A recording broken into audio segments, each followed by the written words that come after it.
Rev up your engines!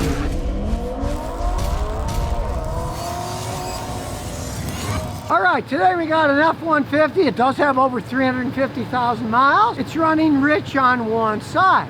We're going to try to figure out why. Now, he bought it over 100,000 miles ago for only $3,000. So he's getting his money's worth. But with 350,000 miles, there's a lot of things that can go wrong. So it's scan tool time. No, we can definitely feel it shaking, and when we put in gear, of course, it shakes a little bit more. You can feel it shaking. Intelligent diagnosis. It's an 03 F-150. So we'll go to diagnosis. Now we'll do a smart scan. It's older, so there's only so much it's going to do. Okay, we can see the PCM has a code, so we'll check that first. 2 rich bank 2. We'll look at read the fault code. It is running rich on bank 2. We have the data stream for that, and we'll start it up and look at the data.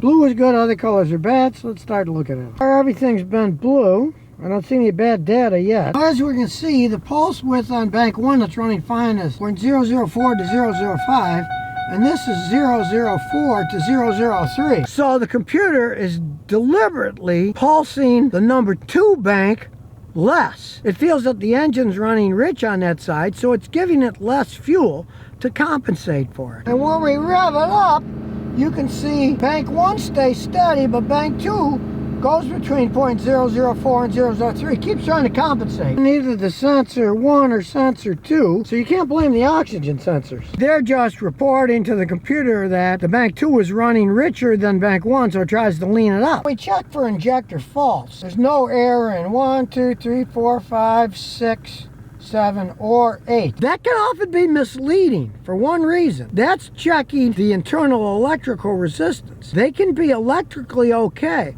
but if the pintle, where it sprays into a cone shape, all fuel injectors are supposed to spray an inverted cone shape. If it's not spraying right and it's dribbling, the dribble doesn't burn correctly and it makes it run a little bit on the rich side. There's too many blobs of gasoline. So even though the injectors are working electronically, it doesn't mean that they're physically okay. Bank 1 that doesn't have the problem is adding 25% fuel long term, while bank 2 is subtracting 18% long term. So in this case, one side's running rich and the other side's running lean. The mass airflow sensor, because it would affect both equally, and one's running rich and one's lean, and this is 5.86 grams. That's okay. Short term fuel term, you can see bank 1 2.9, sometimes as high as 5 minus.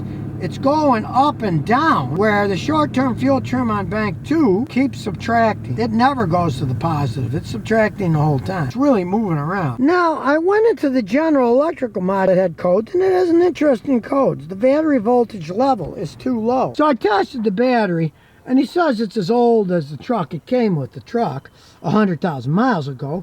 But you can see the state of charge is 100%. The state of health is 52%. That makes it yellow. If you wanted to change it, you could definitely change it. But this is not going to make it run weird. And the charging system's fine too. So nothing wrong with that. Now my guess is, since it runs decent at higher speeds but idles like crap, it's got a problem with the fuel injection system. So I'm going to check it with my thermal imager. When I look on the right side, some of the exhaust is white hot, some of it is red, and some of it is green. That means it's not a problem that affects every cylinder. If it was every cylinder, they'd all be the same color. They'd all be white, red, or green, whatever.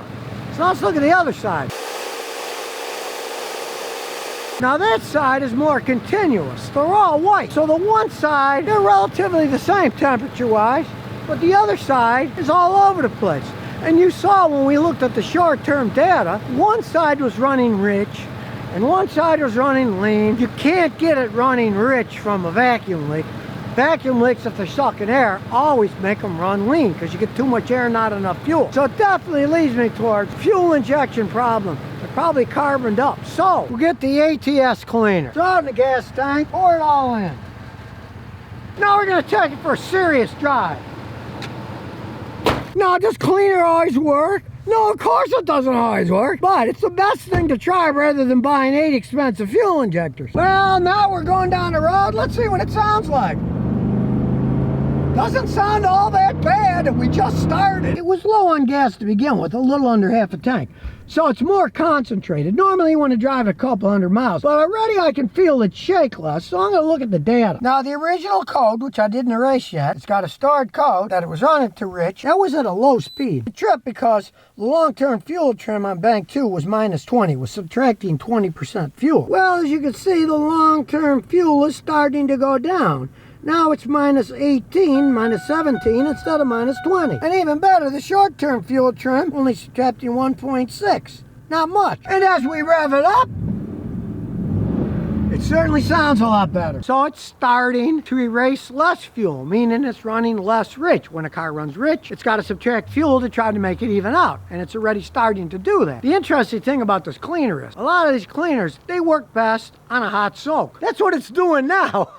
They're sitting there hot and it's soaking in the injectors. What you want to do on these is don't just keep driving until you're out of fuel. Drive it a little, then let it sit, and drive it again, and let it sit, and then drive it again. And now hot soak will clean it as good as it can. Now, of course, cleaning doesn't always fix things. 300-something thousand miles, yeah, they could be what they're just flat starting to wear out, but it runs so good at high speeds, you can see they're putting out the volume. It's just that they're spitting incorrectly at lower speeds. So that's going to spit it and make the different temperatures exist on the exhaust manifold, because some will run rich, some will run lean. You saw how one side was actually running rich and the other was running lean. They're going opposite ways. The cleaner can get them all to spray exactly the same. That's something for a bottle of cleaner. Now this one is on its way. It's kind of a toy for him anyway. He's got lots of vehicles. It's kind of a knock-around truck, and if it runs as good as it's running now, gets a little bit better, he's going to be happy. You don't expect perfection with a truck that's got 300-something thousand miles on it, but it's got plenty get up and go, and it idles better. What the heck? It's definitely worth trying a good cleaner like this. Now this one actually works quite fast. I've watched it dissolve carbon in tests.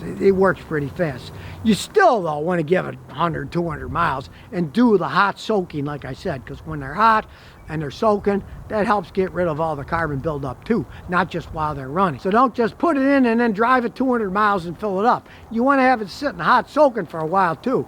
Then it's got a much better chance to pull all the carbon off.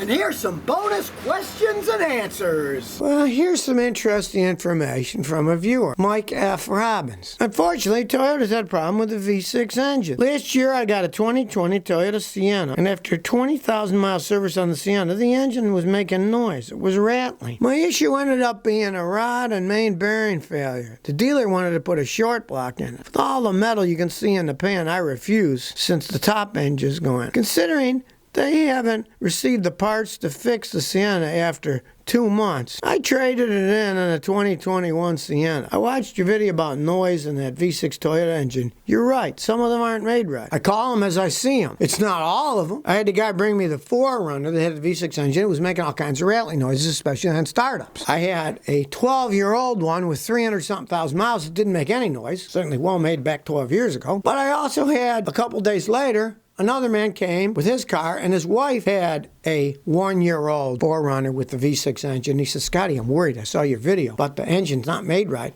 He says, now I'm worried about this car. So I said, well, it's your wife's car, right? He said, yeah. I said, did you buy a new? He said, yeah. I said, did it ever make noises on startup? No, it hasn't made any noises yet at all. Yours is probably made fine. Because the guy who had the one that rattled, it rattled from the minute he bought it. It obviously was not built right. And obviously they're having some problems. This guy had a 2020 V6 Toyota engine, and the rods were going out, and the engine had to be rebuilt. And he didn't want to wait for it, so he just gave up with it and got a 2021 that isn't making any noises at all. It just kind of shows. They wouldn't admit anything, Toyota. They told the guy with his rattling that, oh yeah, that's normal. These new ones make that noise. No, they don't. Only if they're built incorrectly. I saw 2 of them. They were both made in 2020. One of them rattled like mad. The other one never rattled. They were made in different months, so obviously the problem that they had, they didn't make it all the time, but they did have problems. And unfortunately, it's just typical that the dealerships lie to the people and say, oh no, they all make that noise. No, they don't. You get odd noises in your vehicle, hey, Believe me, get your phone out, record it, especially when it does it, mainly when it's cold. So you got proof that it's making that noise, because they're never going to tell you the truth if it's money coming out of their pocket. His was still under warranty for the mileage. They had to fix it then. It was rattling like mad. You don't want to get stuck with one of these things and be told that that's normal when it isn't normal. That's why you get weird things. Get your phone out, film it, because then they can, well, we can't replicate the noise. No, here it is right here. Hear this? Yeah, that's the noise that it makes. You really got to stick to your guns with that stuff, because otherwise they'll just bowl you over. I realize the dealerships are privately owned. The guys who want to make money, they don't want to spend any money fixing stuff for free. And even though a company like Toyota makes great vehicles, a lot of their dealerships, maybe not so great. The Americans who own them here in the United States who just want to make a profit, they'll tell you these lies about, oh no, that's normal. Of course it's not normal. An excuse that they always give because they don't want to lose money having to fix something for free. They want their mechanics making them profit. Their mechanics are profit makers for the owners. They don't want them doing warranty work that they don't make a profit on. So of course they're going to try to chase all that stuff away. So if you never want to miss another one of my new car repair videos, remember to ring that bell.